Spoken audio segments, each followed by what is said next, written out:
आपके बुक का पहला कक्षा 10वीं में जो पहला चैप्टर है समरूपता, आज मैं वही लेसन ले रही हूँ आपके लिए, समरूपता यानी सिमिलरिटी। तो समरूपता वाले चैप्टर पढ़ने से पहले हम थोड़े से उस चैप्टर में क्या क्या गुणधर्म हैं, उन गुणधर्मों को पढ़ लेंगे तो हमें सवालों को हल करना बहुत आसान होगा। तो जैसे पहला गुणधर्म मैंने लिखा है समानुपात का मूलभूत प्रमेय। तो जैसे मैंने कहा, आप बुक में जैसे ज्योमेट्री में आप आकृतियाँ देखेंगे, आकृतियों के आधार पर आपको डिसाइड करना पड़ता है कि यहाँ पर कौन सा गुणधर्म लगेगा। तो समानुपात का मूलभूत प्रमेय मैंने लिखा है, उसमें कैसी आकृति दी गई, इस तरह की आकृति दी रहेगी और लिखा रहेगा त्रिभुज ए बी सी में कोई भी भुजा दी है। जैसे मैंने इसमें दिया है कि पी क्यू भुजा किसके समांतर है, बी सी के, पी क्यू भुजा किसके समांतर है, बी सी के। तो गुणधर्म क्या हो जाएगा, ए पी बटे पी बी और ए क्यू बटे क्यू सी। यानी आपको जब भी लिखने का तरीका हो जाएगा, कैसे हो जाएगा, ये बटे ये और ये बटे ये। यानी यदि आप ऊपर से चालू किए हैं तो आप दोनों को तरफ ऊपर से, यदि आपने नीचे से, मान लीजिए आप बी से चालू करते हैं तो आपको यहाँ दूसरे वाले में सी से चालू करना है। ये ध्यान रखना, ये नहीं कि आप एक तरफ ऊपर से करें और दूसरी तरफ नीचे से करें। यदि आपने ऐसा किया तो आपका सवाल गलत हो जाएगा। तो गुणधर्म का एक तरीका होता है, जैसे मैंने कहा था ए पी बटे पी बी, ए क्यू बटे क्यू सी। अब ये आकृति ज़रूरी नहीं कि आपकी बुक में ऐसे आए, आपकी आकृति बदल सकती है, ठीक है। जैसे मैंने कहा था, यदि आपके त्रिभुज है, ठीक है, ये आपके ये त्रिभुज है, आपका ए बी सी है, और अब आपके ये भुजा ऐसी भी जा सकती है आपकी, ठीक है, और दूसरे यहाँ इस साइड से भी जा सकती। तो ऐसा नहीं कि आकृति हमारी ऐसी है, ऐसी भी आकृति हो सकती है। पर अब बस आपको, जैसे मैंने कहा, नियम क्या है, अब यदि आपने यहाँ ऐसा है तो ये बटे ये और ये बटे ये होना चाहिए। तो इसको हम कहते हैं समानुपात का मूलभूत प्रमेय। हमेशा ध्यान रखना कि वहाँ पे भुजा समांतर दी है या नहीं। यदि दी है तभी आपको लगाना है। त्रिभुज ए बी सी में यदि ऐसा कुछ दिया है कि भुजा रेखा पी क्यू समांतर है भुजा बी सी के, तब आपको जो नियम लगाएंगे उसको हम कहते हैं समानुपात का मूलभूत प्रमेय। इसके बाद मैंने दूसरा गुणधर्म लिखा, तीन समांतर रेखाओं के अंतःखंड का गुणधर्म। आप देख रहे हैं ये तीन समांतर रेखाएं 1 2 3 और ये दोनों इसकी तिर्यक रेखाएं दिख रही हैं, ठीक है, ये समांतर हैं और ये तिर्यक रेखाएं हैं। तो अब यहाँ पे जो गुणधर्म होता है उसमें भी ऐसे ही होता है कि यहाँ पे यदि तीन समांतर रेखाओं के अंतःखंड का गुणधर्म, यानी ये तीन समांतर रेखाएं और ये इनके अंतःखंड, यानी ये तिर्यक अंतःखंड किससे बनते हैं, तिर्यक रेखाओं से।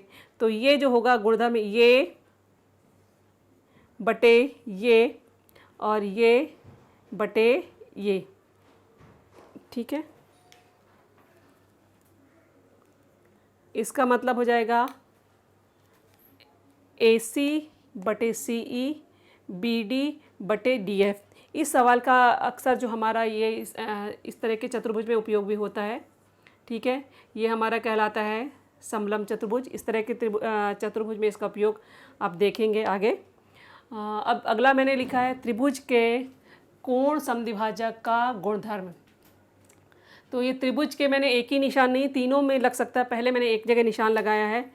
कोण समद्विभाजक का मतलब होता है उसको दो बराबर भागों में बांटता है। तो अभी यहाँ पे त्रिभुज ए बी सी में कौन से कोण का समद्विभाजक खींचा गया, कोण बी का।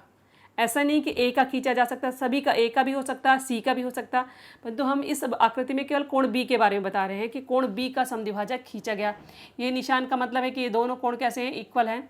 तो अब नियम क्या हो जाएगा कि ये वाली भुजा बटे ये वाली भुजा, यानी ए बी बटे बी सी। अब कोण समद्विभाजक किस बिंदु पे कट रहा है, डी पे कट रहा है। तो हमने पहले ए बी लिखा है तो यहाँ लिखेंगे हम ए डी बटे डी सी। ये ध्यान रखना है कि आपको क्रम बदलना नहीं है। ए बी बटे बी सी है तो पहले ए बी का जो खंड होगा वो ए डी बटे डी सी। अब ऐसा नहीं कि ये आकृति आपकी ऐसी भी हो सकती है, तो आपको ये जो आपका है आकृति ऐसी भी हो सकती है, इस तरह की आकृति भी हो सकती है। ये आपकी जो आकृति है इस तरह की भी हो सकती है। तो पर आपको नियम मालूम होना चाहिए कि नियम आपका बदलेगा नहीं। अभी मैंने कुछ और गुणधर्म लिखे बच्चों। लिखा है दो समरूप त्रिभुज के क्षेत्रफल का गुणधर्म। जैसे आपको मैंने कहा, समरूप आकृतियाँ का मतलब होता है जिनके आकार एक जैसे हों, ठीक है, यानी बड़ी और छोटी आकृतियाँ भी हो सकती हैं। तो जैसे एक आकृति ये है और एक आकृति ये है, तो आकृतियाँ जो समरूप यानी जिनके आकार एक से हों, उन आकृतियों को हम समरूप आकृति कहते हैं। वो बराबर हों ऐसा ज़रूरी नहीं है, परंतु आकार में एक जैसी दिखने वाली हों। तो ये मेरा गुणधर्म है समरूप त्रिभुज के क्षेत्रफल का गुणधर्म। तो ये जो निशान होता है, इस तरह का निशान जो होता है, ये निशान होता है समरूपता का। और ये निशान आपने पहले भी पढ़ा होगा, ये निशान होता है सर्वांग समता का। तो अभी हमें इस निशान को नहीं ज़रूरत पड़ रही, हमें किसकी ज़रूरत है? समरूपता की। तो ये निशान को हम कहते हैं समरूप। ये निशान हमारे किसको दिखाता है? समरूप को या समरूपता को, यदि आपको दिखाना चाहिए तो मैंने लिखा है त्रिभुज ABC समरूप है त्रिभुज PQR के। तो इनका गुणधर्म में क्या है? क्षेत्रफल का गुणधर्म यानी एरिया। यानी ए का मतलब होता है एरिया यानी क्षेत्रफल। तो एरिया ऑफ त्रिभुज ABC बटे एरिया ऑफ त्रिभुज PQR, यानी दो त्रिभुजों के क्षेत्रफलों का अनुपात किसके बराबर होता है? उनकी संगत भुजाओं के। यानी संगत भुजाएं यानी इसके साथ कौन सी भुजा होगी? ये, इसके साथ ये भुजा होगी और इसके साथ ये भुजा। और संगत भुजाओं के वर्गों के अनुपात के बराबर होता है। तो यानी एरिया ऑफ त्रिभुज ABC बटे एरिया ऑफ त्रिभुज PQR बराबर हो जाएगा AB का वर्ग बटे BQ का वर्ग, BC का वर्ग बटे QR का वर्ग, AC का वर्ग बटे PR का वर्ग।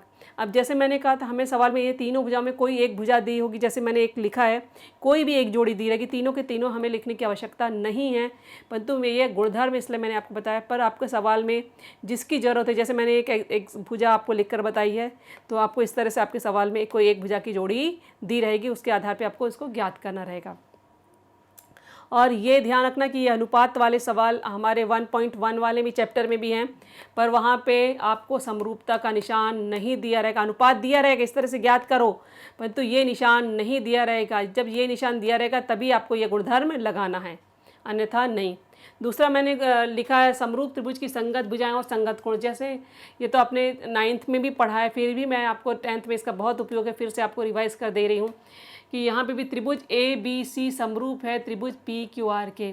तो इसमें हमें आकृति भी देखने की ज़रूरत नहीं है, केवल हम बिना आकृति देख कर के भी अपने इस सवाल को ऐसे कर सकते हैं कि यदि हमने इसका AB लिया तो आगे के दो हैं, तो यहाँ पे हम क्या लिखेंगे? PQ।